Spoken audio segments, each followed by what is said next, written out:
네, 어서 오세요. 세계 정부로 가는 길 마지막 편입니다. 왜 우리가 지금 이 볼셰비키 옛날 러시아 혁명을 봐야 되냐면, 지금의 각국이 보여주는 모습이 은큼하게 볼셰비키를 따라가고 있기 때문에, 그래서 이걸 이렇게 10편이나 만들게 된 겁니다. 그 마지막 번째, 저기 1921년 그 레닌하고 부하린이 그 신경제 정책이라는 걸 발표를 해요. 뉴 에코노믹 폴리시라고. 그러면서 했던 변명이 뭐냐면 그 러시아가 자본주의의 성숙한 단계에 오지 않았으니까 나중에 올 공산주의를 위해서 자본주의를 성숙시키자. 다시 말하면 짜르 시대 때처럼 대외 무역을 자유화하고 소련 내 사기업을 허용하자. 예? 이거 짜르 시대 때 세르게이 비테가 다 했던 거 아니에요? 그리고 케렌스키도 하려고 했던 거 아니에요? 그렇게 하자는 거야. 그래도 변명이 그래.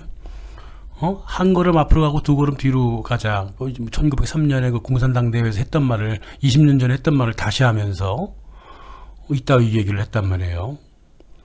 그럼 케렌스키를 왜 전복했니? 이상한 놈일세. 잠정적으로 하자 그랬거든. 그리고 자본주의로 돌아가는 거 아니니까 걱정하지 마세요 또 이랬거든. 이런 싸가지 바가지 없는 놈 같으냐고. 이게 저는 1980년대 그 중국 자본주의를 흉내내는 거예요. 물론 중국이 흉내를 냈죠. 레닌을 흉내내는 거예요. 지금 저 등소평이 흉내를 그렇게 낸다고. 이게 큰 틀에서 보면 러시아 역사상 처음으로 앵글로색슨 금융하고 산업체제 안으로 국가를 아주 낮게 포섭시키는 거예요. 중국이 그 서방 경제 밑으로 들어가서 돈을 벌었듯이 이제 이렇게 하겠다는 거죠. 뭐 별소리를 다 하면서 변명이에요. 죄다 변명. 네? 자, 그래서 일단 그 볼셰비키하고 레닌의 목적은 딴 게 아니에요. 유대인들 돈 챙기는 거였거든요. 그 내전 동안에 볼셰비키가 로마노프 금고의 70%를 써버려요. 네? 1917년에 그 짜르 대독 여름 전투 때 중화기 끊어버렸죠, 영국이. 그 중화기가 다시 들어와요. 1918년 겨울 적군품으로 들어간다고. 그때 돈 엄청나게 썼고요.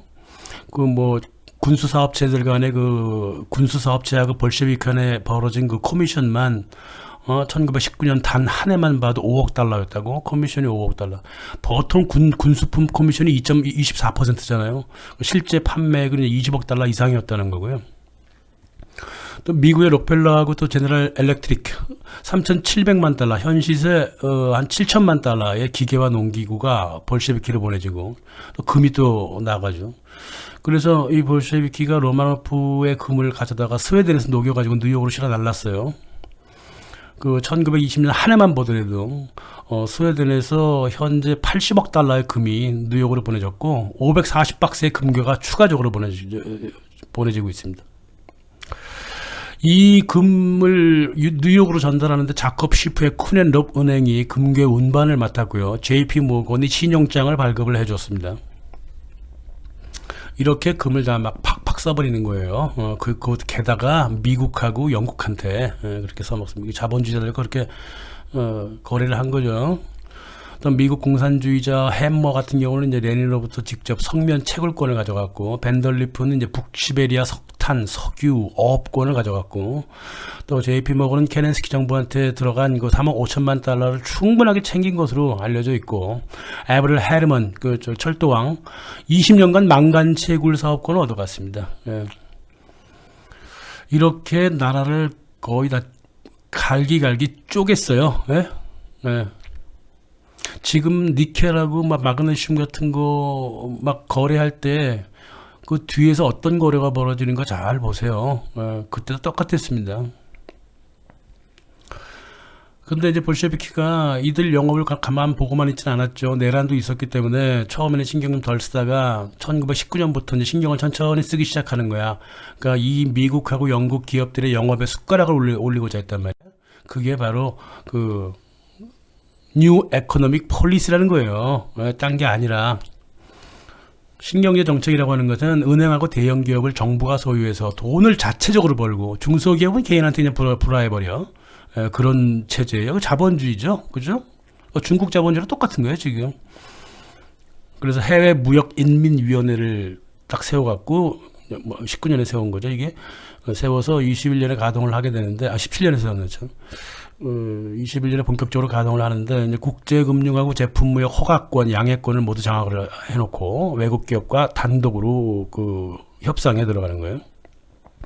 그래서 외국 기업이 러시아에 들어올 때는 정부와 합자 회사를 설립을 해야 된다. 이런 거거든요. 그러면 이 변명이 뭐였냐면 러시아 시장이 제국주의자들한테 넘어가지 않도록. 비스마르크처럼 뭐 진정성이 있다면 이거 옳은 말이죠. 예. 근데 양날의 칼이거든 이게. 그러니까 레닌만 붙잡으면 자유화하고 레닌을 놓치면 무역이 성사되지 않는 거예요. 예? 자기 마음대로 하겠다는 거예요 이게. 유대 상인이 국가를 세웠을 때 했을 법한 일이죠 이게. 그죠? 그래서 해외 무역 인민위원회에서 합자해서 법이 있는데 그 법이 그 네 가지 그 법안이 있어요. 해외 투자자는 50% 이상의 주식을 가질 수 없다. 하지만 초기에 갖고 들어오는 돈은 전체 주식의 75%를 지불한다. 이거 뭔 소린지를 모르겠어. 초기 자본이겠죠, 그죠? 다시 도둑놈 심보지 마. 또 해외 무역 인민위원회 특별 용자를 개발한다. 뭐 이런 것들인데요. 그러니까 볼셰비키 공산당만 생돈 융자를 받을 수 있다. 예? 민간 기업은 누구도 받지 못한다. 소비에트도 생돈 융자 못 받는다. 오로지 볼셰비키 공산당만 받을 수 있다는 거예요. 또 예상 이외의 수입도 벌고요. 귀한 제품일 경우에는 공산당이 먼저 차지하겠다. 이런 깡패법이지 이게. 그죠? 그런데도 불구하고 이제 특별 허가권이나 특별 양해권이 있으니까 말이에요. 이런 깡패법이라 하더라도 투자가 이제 되기 시작해요. 예, 그렇습니다.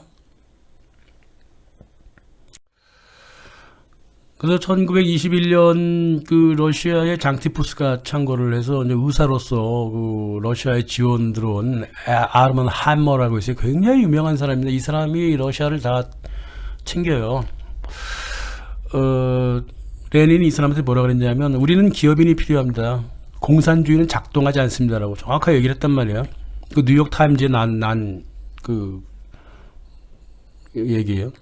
그래서 아르먼 햄머가 최소 38개 이상의 미국 기업을 소련으로 끌고 들어오죠. 러시아를 끌고 들어옵니다. 고리키 공장도 지어주죠. 포드도 들어왔으니까요. 에브릴 해리먼, 버나드 바르크 모두 들어옵니다. 예, 그래서 처음 들어가는 돈이 좀 많이 드는 거는 직접 투자를 허용했고, 이를테면 아르먼 햄머가 직접 투자하죠. 우랄 광산에. 농업도 투자하고, 어업도 투자하고, 천연자원 개발, 총 27분야에 투자를 하게 됩니다. 예. 레닌은 거꾸로 미국에 선박하고 기계부품 조달까지 요구했고, 융자까지 청원을 해요. 뭐 하는 짓이라고 이게 지금. 러시아에 그 많은 자원을 두고, 그 짜르 시절에 익혀진 그 기술이 있단 말이에요. 멘델레예프가 그 주기율표 만들었잖아요. 과학이 되게 뛰어났던 곳입니다. 이게 짜르 시대 그 러시아가 그 세르게이 비테 총리 밑에서 얼마나 많은 과학자들이 있었는데 그 과학자 다 죽이든가 말든가 이거 어떻게 없애버리고 왜 이따구 짓을 하냐고 자꾸 미국하고 영국 기술하고 제품을 자꾸 들여오냐고. 레닌이 보기에는 말이야 자기 나라가 아니잖아. 이게 러시아가 자기 나라가 아니니까 이게 미국하고 유럽 없이는 재생 불가능하다고 봤고 또 국제연맹에 인정받으려고 그렇게 알랑방구를 낀 거야. 국제연맹이 1920년에 창설되자마자 베르사유 국제연맹 누가 만들어요? 베르사유에 모여있던 은행가들이 만들었잖아요. 그러니까 그 은행가들한테 잘 보이려고 큰 난리를 친 거예요. 우리도 자본주의다. 우리 러시아도 자본주의다. 자본주의 단계로 이제 가야 된다. 그 다음에 공산주의가 온다. 이러면서 국가 자본주의를 밀어붙이잖아요. 말만 화려하고 말이야. 러시아를 운영할 능력이 없었어요. 이제 레닌이. 자기 스스로도 잘 알고 있었고. 그러니까 아르먼 함머 같은 사람을 그렇게 붙들고 질질 바지를 끌고 늘어졌던 거죠. 해머가 나중에 그랬잖아요. 늙어서. 소련 정부는 경제에 손도 안 댔다. 1981년에 얘기를 했습니다. 소련 정부는 경제 손도 안 댔고 모든 내가 다 알아서 했다. 러시아 방직 산업도 미국의 자본하고 영국의 기술로 채워졌고 말이에요. 그래서 볼셰비키는 또 뻔뻔하게 주장했죠. 민간 차원에서 자유로운 투자를 허용하지 않았으니까 공산 경제 조금 한 건 맞다. 그리고 소련 경제가 주권을 가진 건 맞다. 그리고 공산당이 허용하는 투자는 그 인민위원회에서 그 허용하는 투자들은 거기에 대해서는 아무 말도 안 해. 그래서 러시아 최고의 수입국이 독일, 영국, 미국이었어요. 그렇습니다. 만약에 레닌이 1924년에 죽지 않았다면 분명히 또 스탈린이 없었다면 해외무역 국가 독점법을 풀어버리고 시장을 다 열어버렸을 거예요. 이게 유대인들이 하는 짓입니다. 그리고 신경제 정책에서 뭘 했나요? 이 단일 농업세라 그래갖고 농민들한테 금을 긁어 모아요. 이게 전후 세계가 말이에요. 군번위제로 돌아가고 있었어요. 미국의 FRB가 달러의 기축통화권을 위해서 금을 보유하는데 엄청난 신경을 써갖고 금 시장에 금이 모자라고 가치가 엄청나게 상승 중이었거든. 그 당시 미국이 세계 금을 막 박박 긁어 모으고 있었어요. 그래서 이 환경에서 곡물로 받던 세금을 금으로 바꾸면 정부로서는 굉장한 이익이잖아요. 노동자 농민한테는 뭐가 돼? 지옥이 돼버린다고. 이 볼셰비키가 이런 짓을 했습니다. 그래서 1923년 농민 세금을 금으로만 받았다고. 어용 역사학자들은 러시아 내부에 인구 문제가 있었다, 뭐 도시 탈출이 있었다, 기근이 있었다, 금융이 불안했다, 지하 경제로 인해서 노동력이 없어지니까 시장 요인책으로 끌어와야 했다. 그렇게 본다면 그 당시 전쟁 참환을 겪은 유럽 경제가 다 그런 거지. 무슨 이렇게 변명을 해줘? 볼셰비키 이렇게 변명을 해주냐고. 이 징세법이라고 하는 거는 재정 고갈에 시달리던 옛 구체제 총리들이 항상 추진했던 법이에요. 그 이상도 이하도 아니에요. 농업 단일세가 도농 협력을 구하는 데는 좀 필요하지만은 또 거꾸로 정부한테 금을 축적하는 방법이기도 하단 말이에요. 농민은 세금 내려면 없는 금도 어디서 갖고 와야 돼. 예전에는 곡물 없으면 곡물이라도 갖다 바쳤는데 이제 금만 갖고 와야 돼. 이거 어떻게 하란 말이야. 그러니까 정부 안으로 금을 계속 끌어들이고 있었단 말입니다. 또 신경제정책이 또 일으킨 게 도시에 곡물을 공급한답시고 공산당이 시장에 나온 곡물을 30% 가격으로 매수를 해요. 30% 가격으로 매수를 한다고. 농민들 죽으라는 소리지. 이건 신경제정책의 시장은 시장이 아니라 농민 수탈하는 장소였어요. 게다가 이제 공산당원들의 부패가 극에 달하잖아요. 네프맨이라 그래갖고요. 중소사업자들을 키워줘요. 볼셰비키 졸부들이야. 얘네들이 곡물을 다 빼돌려요. 그래서 비싼 가격으로 팝니다. 시행 2년 만에 넷맨이라고 하는 이 자본가들이 운영하는 기업 수가 8,682개였어요. 이 자본주의 국가라니까? 볼셰비키 러시아가? 주로 곡물하고 요식업 중심으로 했어요. 근데 점점 가죽 공장이라든가 방직까지도 막 뛰어들어갑니다. 이 넷맨이라고 하는 이 세상에 부르주아 없애겠다면서 부르주아를 계속 키워줬단 말이에요.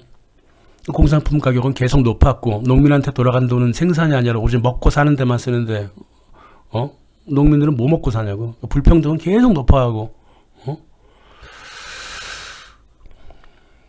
그래서 실업률이 끝없이 올라갔습니다. 1922년 가장 크게 올라가죠.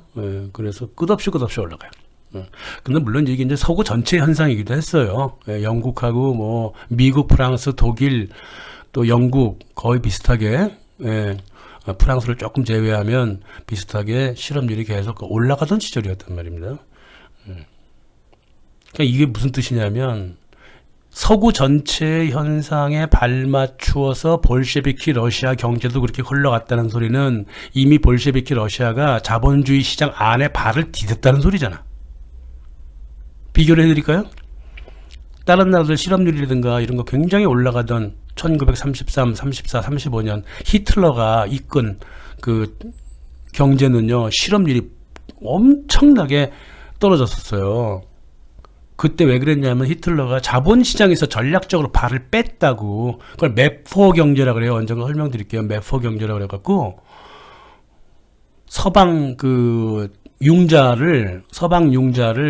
융자하고 내수 경제를 분리시켜 놨다고. 그러니까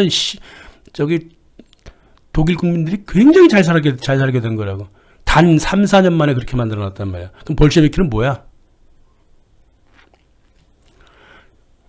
러시아의 GDP는 그냥 그대로 가 있었고 막 떨어질 때도 많았고, 하지만 수익은 무조건 다른 곳으로 집중되고 있었단 말이에요. 그러니까 사회주의 경제도 하지 않았고 자본주의 한다면서 수익만 정부하고 중소자본가가 가져갔어. 이 문제는 스탈린도 해결하기 어려워서 2차 세계대전을 통해서야 해결을 해야 했습니다. 예? 이게 바로 볼셰비키 했던 짓이에요. 이제 마지막으로 여성 문제 한번 볼까요?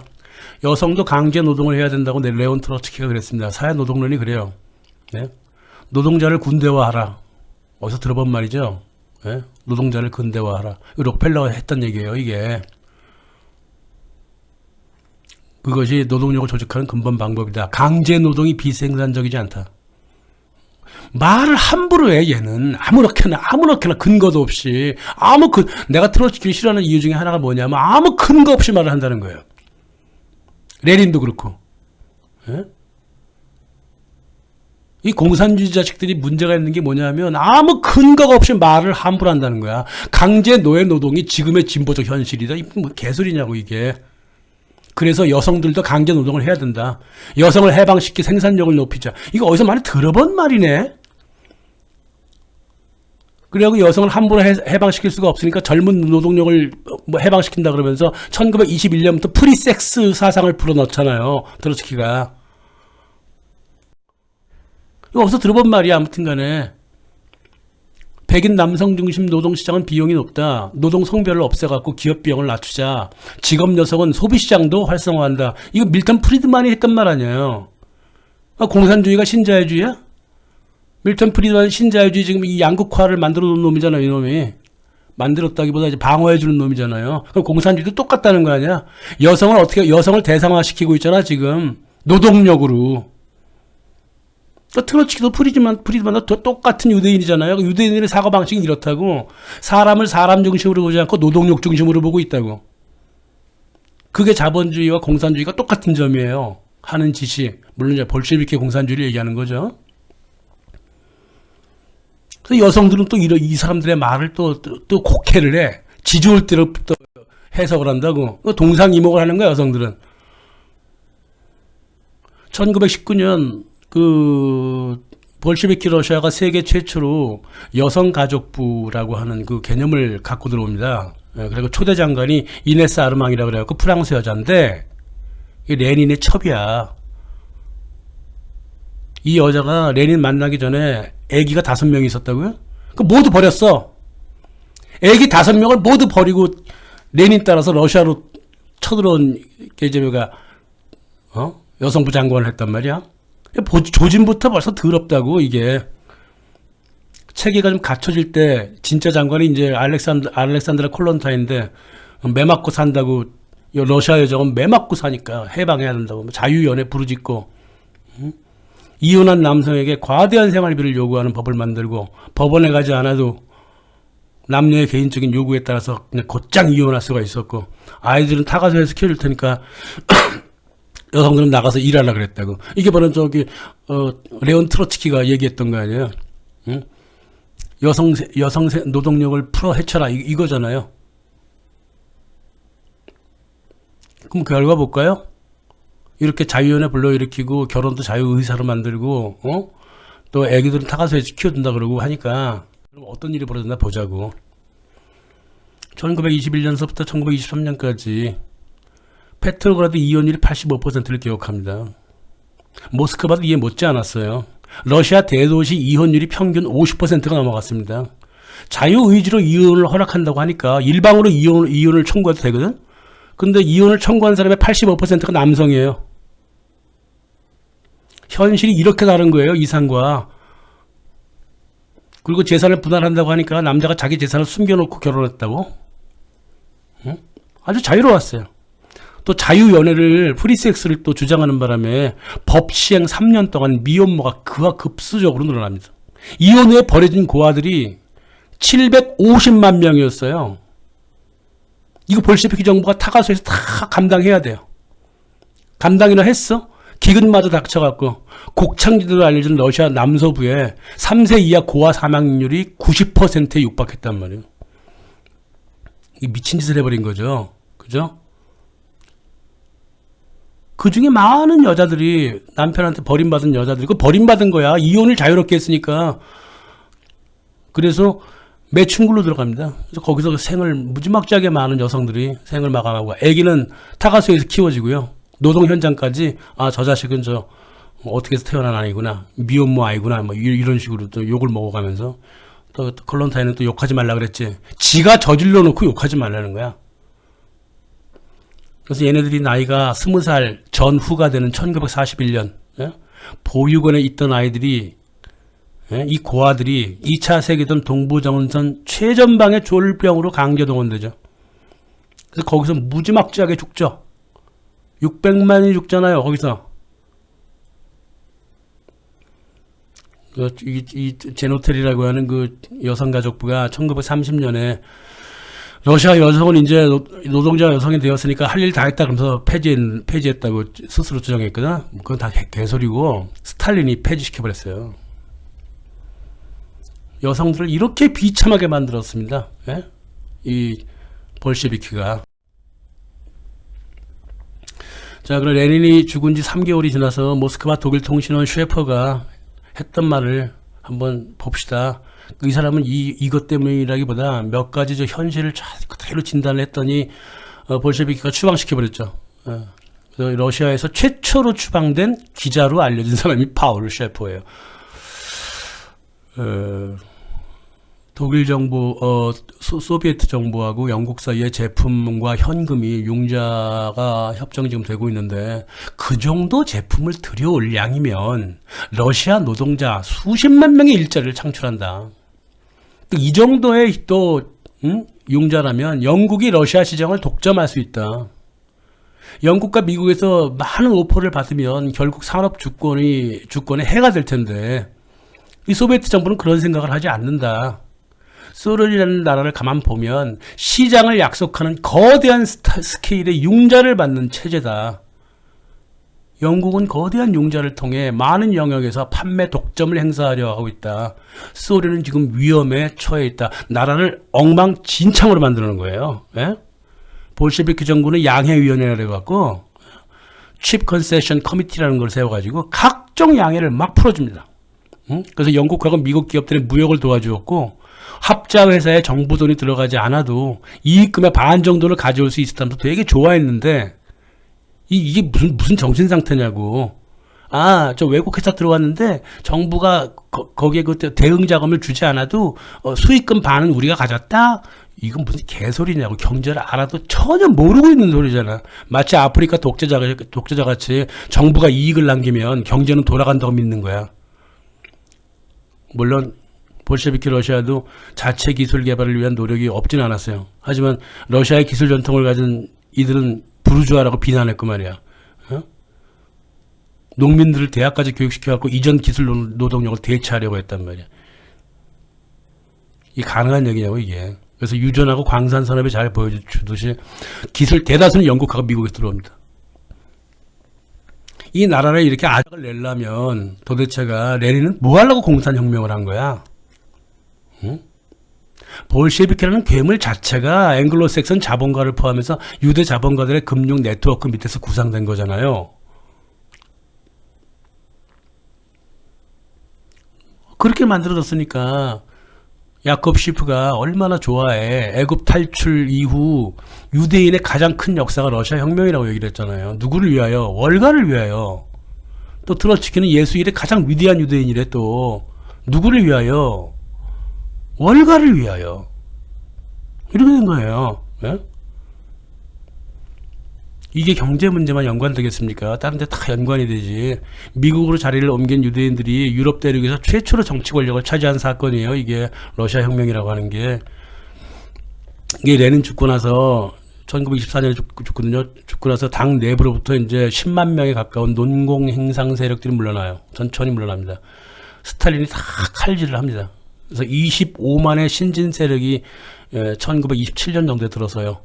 그래서 이 스탈린의 노력에 의해서 월가의 영향력으로부터 서서히 벗어나는 거예요. 왜 나처럼 스탈린과 생각이 전혀 다른 사람한테 스탈린 누명을 벗겨주게 만드냐고. 그 옛날에 그 대한민국의 각각 캠퍼스를 다 수놓던 볼셰비키 새끼들은 다 어디로 가고, 나 같은 반 볼셰비키 사람이 스탈린의 누명을 벗겨줘야 되냐고. 이 스탈린이 고생을 되게 많이 합니다. 예? 서양 역사가 그 뻥치는 소련의 대숙청이라고 부르는 그 스탈린의 숙청이라고 하는 거는 지금 딴 게 아니라 국제금융 네트워크를 잘라내려는 몸부림이었고, 스탈린의 일국사회주의라고 하는 거는 유대 국제금융 네트워크로부터 빠져나오려고 했던 제스처란 말이에요. 그리고 착하잖아. 사회주의의 제국주의 색깔을 없애버린 소박한 나라 정책이었다고, 일국사회주의라고 하는 것은. 이걸 갖다가 압제적인 제국주의라고 뻥을 쳤던 게 미국 제국주의자들이었고요. 네? 스탈린에 관해서 말이에요. 너무나 많은 왜곡이 있어갖고 어디부터 손을 들지 모르겠어. 언젠가 짧게 한번 좀 설명은 제가 들을 생각은 있어요. 너무나 스탈린에 관하여 그 왜곡된 정보가 역사책에 막 적혀 있기 때문에. 스탈린은 공산당의 권력마저 소비에트로 넘기려고 했습니다. 네? 케렌스키가 항상 걱정했던 게 뭐냐면 정부의 힘보다 소비에트 권력이 더 세서 국정에 발을 잡았다 이런 건데, 만약 케렌스키가 소비에트한테 권력을 줘버렸다면 아나키스트처럼 역사의 위대한 인물로 남았을 거예요. 레닌은 안 그랬잖아요. 소비에트를 무너뜨려 버렸잖아. 붕괴시켰잖아요.